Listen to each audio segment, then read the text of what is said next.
Hey there, it's CJ Willie, and I'm cracking a pack. Today is pack number 8 in my science project of cracking a 1990 top Cello box. Check out my preview video for the explanation on how the science project will test the theory to see if I can build a complete set from a Cello box. I've added the link to my 1990 top Cello box preview video in the description below. So with all the packs that I crack, I will share my thoughts and memories about some of the players or cards. After I've cracked the pack, I'm going to choose the best card of the pack. Doesn't mean it has to be the rookie, superstar, or Hall of Famer. I mean, it can be something funny about the card, something interesting about the player, or maybe some memory I had of the player from way back in the day. Okay, so here we are to pack number 8. So we'll get that out of the box. All right. Still looking for some of the case cards. Larry Walker, Sammy Sosa. So check out my previous video cracks to see what I've opened thus far. Yeah, the gum is coming out still really nice and not sticking to the card, so that's definitely a bonus.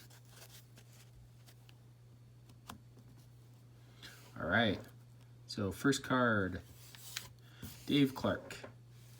Pretty much pinch hitter extraordinaire.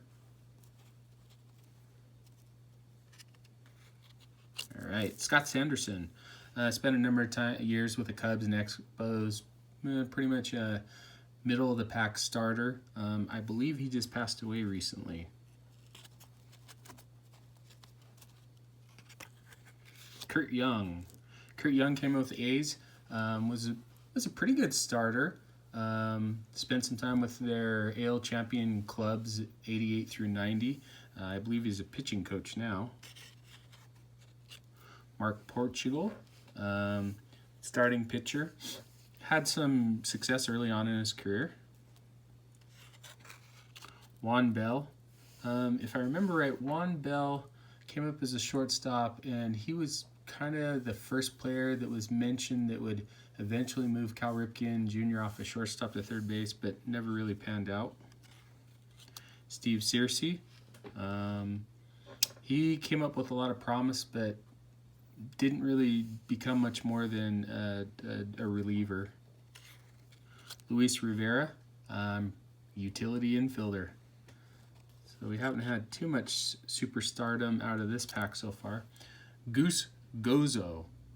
That's a very interesting name. I don't remember much about Goose Gozo. Jeff Innes. Jeff Innes came up and had some relative success. Was a side armor. Was a middle reliever. That's pretty much where he found his niche in his career. Mike Rosler.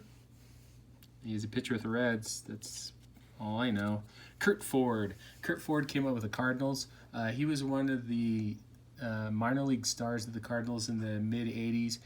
Typical Cardinal in Whitey ball era. Had tons of speed, could steal bases, was great defensively. Offensively, just never made it. All right, cool. Nolan Ryan. So in this set, there are, I believe, 5 of these cards that depict the different teams that Nolan Ryan was on. I really like this subset. I think it's a very cool subset. So hopefully in this Cello box we can get all of them. Tom Pagnozzi, he was a backup catcher for a while with the Cardinals. He became the starting catcher when the Cardinals moved Todd Zill from behind the plate and put him in as a third baseman.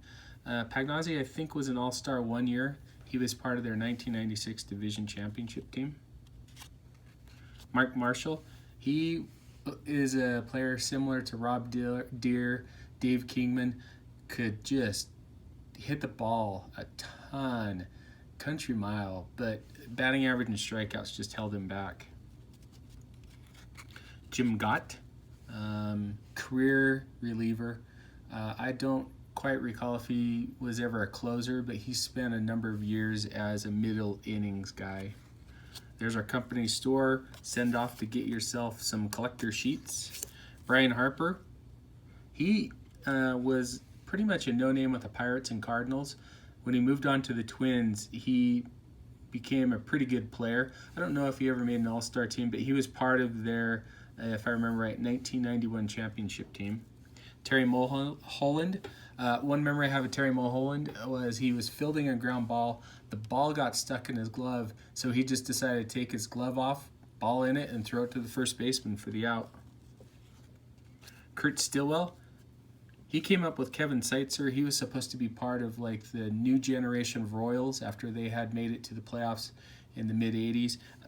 Didn't really become much more than a utility backup infielder.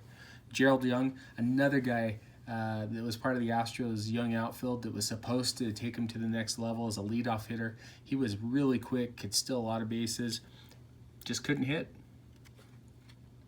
Dave Valley, catcher for the Mariners, spent a number of years as part of their righty-lefty combo behind the plate as their starting catcher. Greg Walker spent a number of years with the White Sox as their first baseman, starting first baseman. R.J. Reynolds, not to be confused with the tobacco company. R.J. Reynolds was mainly a fourth outfielder. Henry Cotto, he's backup outfielder, pinch hitter for Cubs and Mariners. Dave Cochran, don't remember much about Dave Cochran. Rick Dempsey, funny guy. Some of these cards I think we've seen previously, so a little bit of duplication here, which is a bummer when you're trying to complete a set out of a Cello box. Rick Dempsey, he's a character. There's a lot of YouTube videos. He's famous for his antics during rain delays. Scott Fletcher, he was a starter for a little bit in the infield for the White Sox and Rangers, but spent most of his career as kind of a utility guy moving around. Les Lancaster, middle reliever, Cubs. Marty Peavy, catcher. I think he had a cup of coffee in the majors. I don't really remember much about him. Tom Browning. Tom Browning really started off quite fast in his major league career. He was a pretty good starting pitcher. Had 3 or 4 years of just really good performance. Look at the back here. I mean, if you look at it from 85 to 89, about a 5-year stretch, decent ERA, 78 wins. I believe he eventually hurt his pitching arm and never really made it back. Chris Carpenter, a lot of people, if you go to eBay, they confuse this for the Chris Carpenter that was way more successful with the Cardinals. They say, oh, this is his rookie year. Well, the Chris Carpenter that was successful with the Cardinals was a Blue Jay when he was a rookie. His rookie card is, I believe, 1995. He went from the Blue Jays to the Cardinals. This Chris Carpenter spells his name differently. Notice it's missing an H. He was, I think, a Team USA player, high draft pick for the Cardinals, came up as a starter, didn't really get a foothold, and spent some successful years as a middle innings reliever. Final card out of the pack is Art Howe, our manager card. Art Howe spent a number of years as a major leaguer, infielder. He was a somewhat successful manager. I don't believe that he ever took any of his teams to the playoffs, but he spent some time with both the Astros and the Athletics. So this pack is kind of interesting. Not much in the way of superstardom. If I have to say what the best card was or my favorite card in the pack, I would probably have to go with this Nolan Ryan card. Like I said earlier, I believe it's a subset of 5 cards depicting the different years that Nolan Ryan was in the major leagues with different teams. It's a great subset. I really, really like it. This is the first one that we've seen, so I'm hoping that we can get the complete set of the 5 subset. And obviously, I think card number 1 in the 1990s top set is Nolan Ryan's regular card. Hope you enjoyed the video. If you did like it, please subscribe and share. Until next time, when I crack pack number 9 from my 1990 top Cello box. Remember, I'm doing this for science.